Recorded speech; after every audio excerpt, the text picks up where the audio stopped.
It is Game Awards season, and I thought instead of arguing with people about what should or shouldn't be on that farcical little TV show that they like to put on every year, where only journalists really get to tell you what about the games that they think that you should play, I thought, let's have our own little Game Awards. In fact, let's talk about the biggest financial gaming failures of 2024.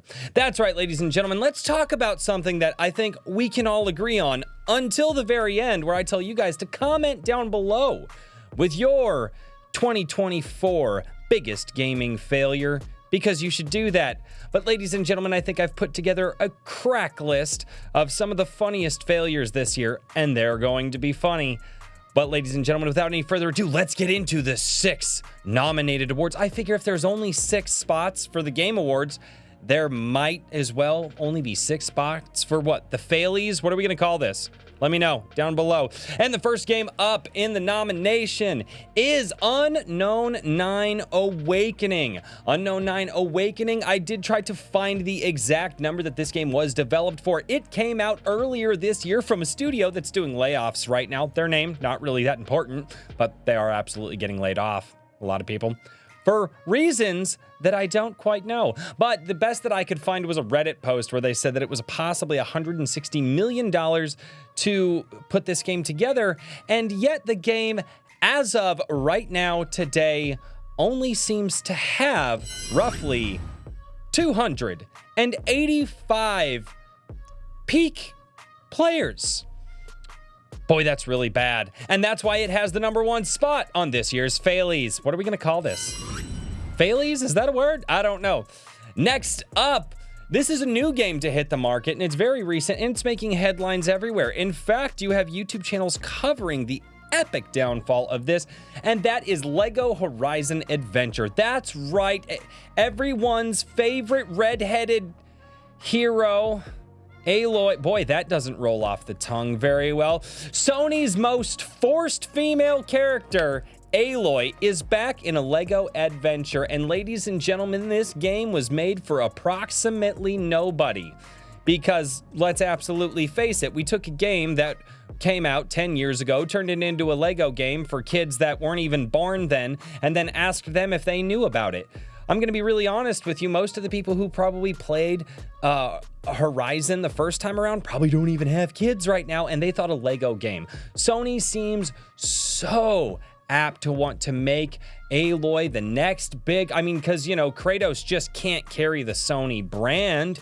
He's too old, and he's a man, and we're not allowed to let that happen. I was not able to find the reported budget on this, but the reason that this game has a spot on this year's Game Failure Awards is because it's got 602. 602. That is not centered on the screen where I want it to be centered.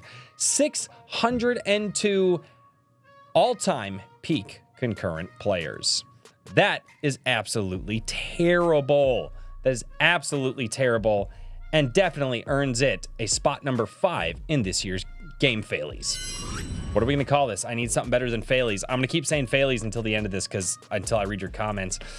Up for the next spot. Now, this game is a game that just came out swinging so hard, and made a lot of people mad. Ladies and gentlemen, Suicide Squad Kill the Justice League with a budget of $200 million. Oh, goodness gracious. What a mighty downfall this game had. You see, Rocksteady thought that they had the winning formula by trying to make a hero shooter, because those are still popular to the masses. And not only that, but also decided they wanted to take a mighty dump on everybody's favorite superheroes. And with a reported budget of $200 million, it failed epically, and even got people who are fairly tepid in most of their reviews to come out and talk about what a disgrace this game was. And that is why Suicide Squad Kill the Justice League has earned a spot here on this year's Failies. I need a new name. Next up, another Ubisoft title. Interesting. This is going, well, the first Ubisoft title. I said another one, foreshadowing. Star Wars Outlaws. That's right. Star Wars Outlaws is a game that doesn't let you be an outlaw. With a reported budget of $200 million to $300 million, Star Wars Outlaws came out with a mighty thud.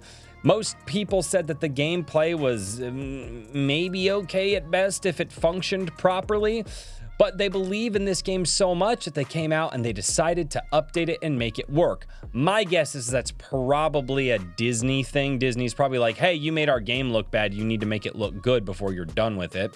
And so they had to come out and they had to do some updates and some patches so that way you could actually carry your weapon with you. But with all of the negative press surrounding this game that was deserved, all of the glitches, and the absolute lack of character depth, it has earned its spot on this year's Failies. The next one, ladies and gentlemen, you know it, you love it, everybody cheered for when it fell down. Concord, with an estimated budget of $400 million. My dear sweet God. $400 million is absolutely insane and made everybody's jaws drop because, again, hero shooters are so popular in 2024. They are, in fact, so popular that by doing a Guardians of the Galaxy knockoff with fat characters and Humpty Dumpty Frumpty characters, they thought they were going to make all kinds of money. And Concord failed so epically bad that Sony gave a refund. Do you guys know how bad they have to screw up for Sony to give you a refund? Sony don't do refunds, ladies and gentlemen. That's why they're worth billions of dollars. But because Concord was so epically bad, the top brass at Sony decided to give its players a refund. It earned its spot on this year's Failies. And last, but most certainly not least, probably the most, actually. It's probably the most. Another Ubisoft title. You heard me say Ubisoft earlier. Another one. Ooh, cat was out of the bag. Skull and Bones. With a reported budget somewhere between $650 million and $850 million, this game came out as a quarter of the game that it could have been. And what I mean by that is that it basically could have been Assassin's Creed Black Flag with only pirate stuff, and it came out as a quarter of that. So just take only the pirate stuff from Black Flag, remove the rest of the game, just the pirate stuff, and then give about 25% of that, and that's what Skull and Bones turned out to be, with a massive budget. Although I will say this, Ubisoft, I heard they had some governmental contract, and there was a government on the line for this one. They spent $650 million to $850 million on this game, calling it the first quadruple A game. The first quadruple A game, God, that's 4 A's. That's 4 A's. Maybe it stands for as it fell off the cliff. I have no idea. Sorry, I'm a little excited tonight. I love this so much. I forgot about a lot of these. And I would just want to know, what is your vote? Out of the 6 contenders that we have for biggest financial failures of the year, do you vote for Unknown 9, Lego Horizon Adventure, Suicide Squad, Kill the Justice League, Star Wars Outlaws, Concord, or Skull and Bones? Or would you guys like to write it in? Although I think you guys might say that there are worse games out this year, I think that we can all agree these games that failed and failed epically deserve to fail and fail epically because, well, they had epic budgets. And when you have epic budgets like that, you either win epically or you fail epically, and there's no two ways to look at that. So I want to know a few things from you. As I said earlier in this show, I want to know, what are your picks? Do you agree with my picks? What should we call this failure game award? The Failies, I like, that's not, it doesn't roll off the tongue. Let me know. The Trash Fire, Dumpster Fire Game Awards, I don't know.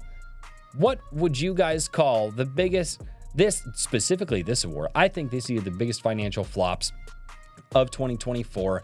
And before we leave this year and we're in Game Award season, I thought it would be absolutely fun to talk about it have a little bit of fun talking about how absolutely terrible these games are, just reminiscing a little bit with all the joy that we had watching the absolute trash. We had a lot of dumpster fires this year, guys. We had a lot of dumpster fires this year. I was looking at the list of games and I was like, all right, which are the ones with the biggest budgets? And so I found the ones that I could, or that I think I could, with the biggest budgets, the biggest ones that failed, because these are the ones that are sending the loudest messages to the top brass at these companies, letting them know this is not what gamers want. And hopefully they'll listen to that. Probably not. And if they don't, maybe if I'm still doing this next year, hopefully I'm still doing this next year, we'll do a 2025 Failies Award. That's a terrible name. I hate it. Why am I still saying that? Come up with a name for me so I can stop saying that. I really don't want to say this next year. Hopefully you guys enjoyed this video, and if you want to see what else I have to say on some other topics, videos are popping up on the screen right now. And as always, ladies and gentlemen, thank you so much for tuning in. And until next time, cheers, everybody.